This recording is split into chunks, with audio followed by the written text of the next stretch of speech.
Chapter 14. Caden. "I have to talk to you," Brian said. "I was thinking of leaving Nevermore. I knew it was coming, but not now. Please, not now when I need him to be here, because of my pending marriage and the baby." These were selfish cries, but after the year I'd had, someone had to have heard my pleas. My pulse quickened and my heart hammered because I didn't know how to handle this. "I thought you liked it here, and especially in Nevermore." "It's your hometown after all," I said, sitting down and gesturing for Brian to do the same. He sat in the nearest chair and swiveled the office chair around to face me. "I've lost my interest in things, my businesses and people. I can't find my footing. I'm dating, but no one interests me. I want what you and the other guys have. My brother is in love with Lane, you are in love with Grail, even Austin has found someone. Go figure, but me, I'm 40 years old and I'm numb and can't feel, and forget me getting hard." I cut him off because I didn't want him to confess to me his sexual problems, and have to look in my face when he no longer had them. That would be awkward. "You're a young man. Maybe you should get a checkup or see a therapist."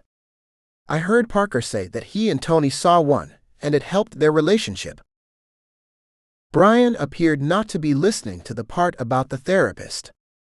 He stared across at the door as if he thought someone would enter. The only time I felt something or had a full-on erection was when I came across that boy.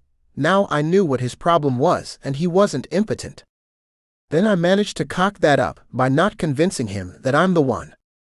I didn't even give him a number or anything.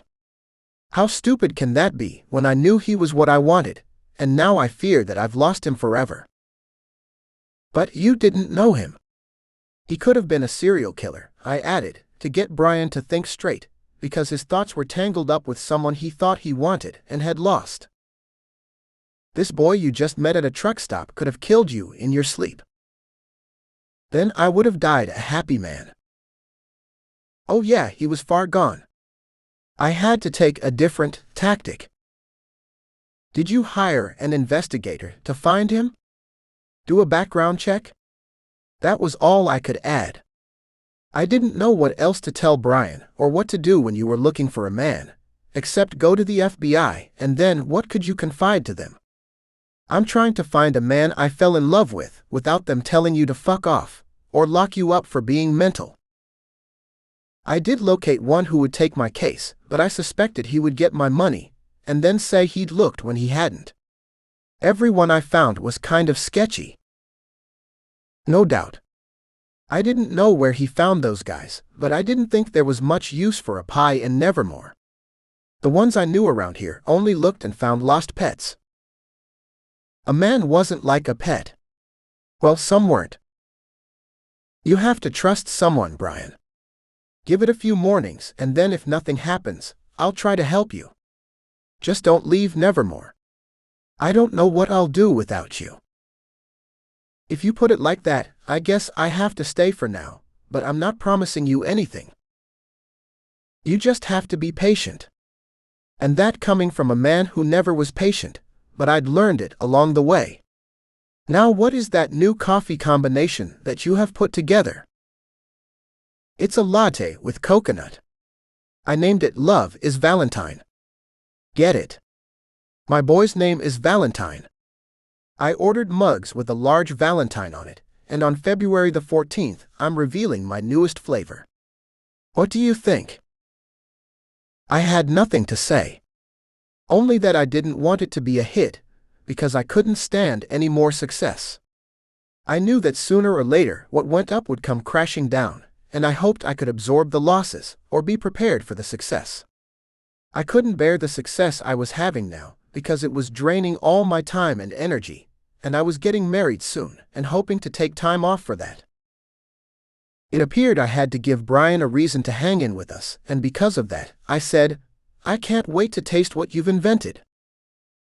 Leaving Brian alone and despondent over a love life that wasn't satisfying made me sad, but I knew Lane was looking for me, so I left Brian where he could think, alone and playing with the coffee beans instead of himself.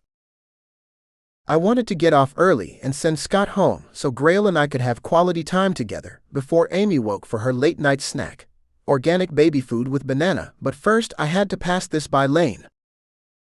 "What's up with you and Brian disappearing into the back when the place is full?" "It's full all the time," I said and rolled my eyes.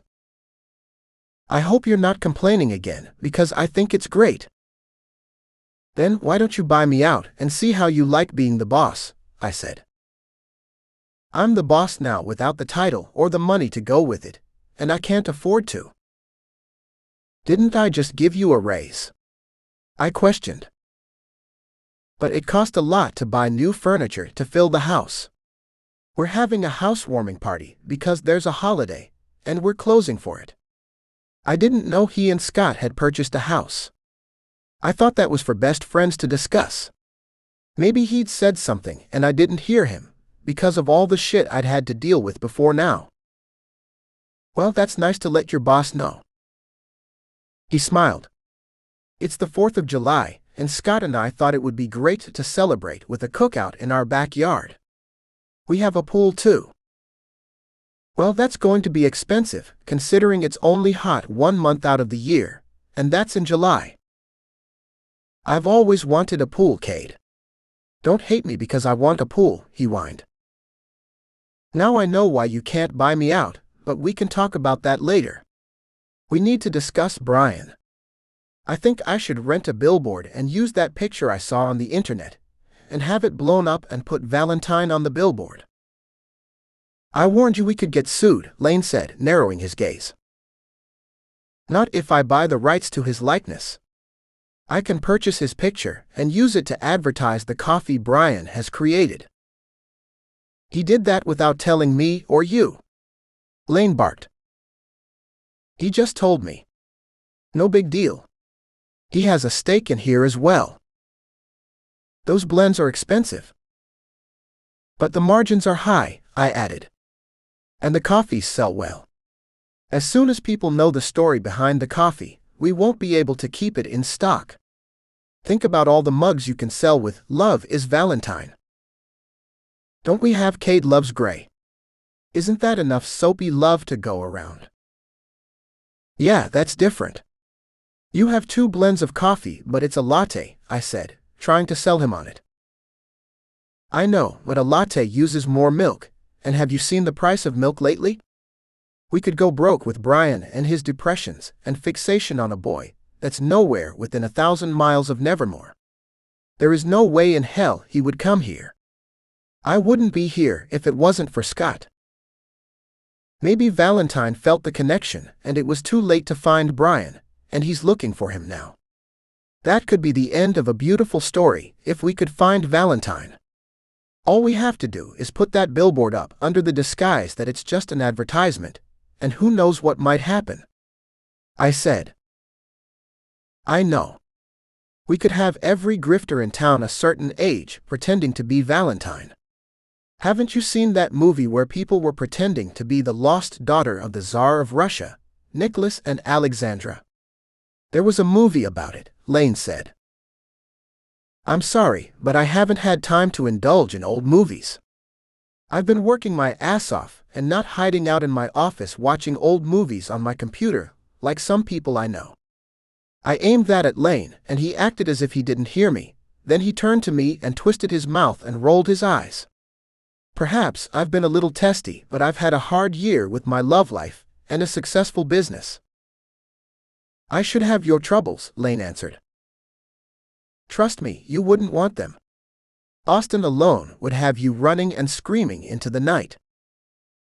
Lane gazed at me. "I wouldn't have put up with that shit with Austin. He should have had me to deal with." "Yeah. Sure. Anything you say, but I remember when you were freaking out about Scott." "That's because I loved Scott and didn't want to lose him. Now Austin I'd would have told him and Grail to go fuck themselves." As I said before, Lane only had to deal with one man, and Scott was closer to his age and had the same values as a small-town guy, but Austin was another animal altogether. He had been a New Yorker and grew up on the tough streets, and then he was older than me, and knew things I didn't know.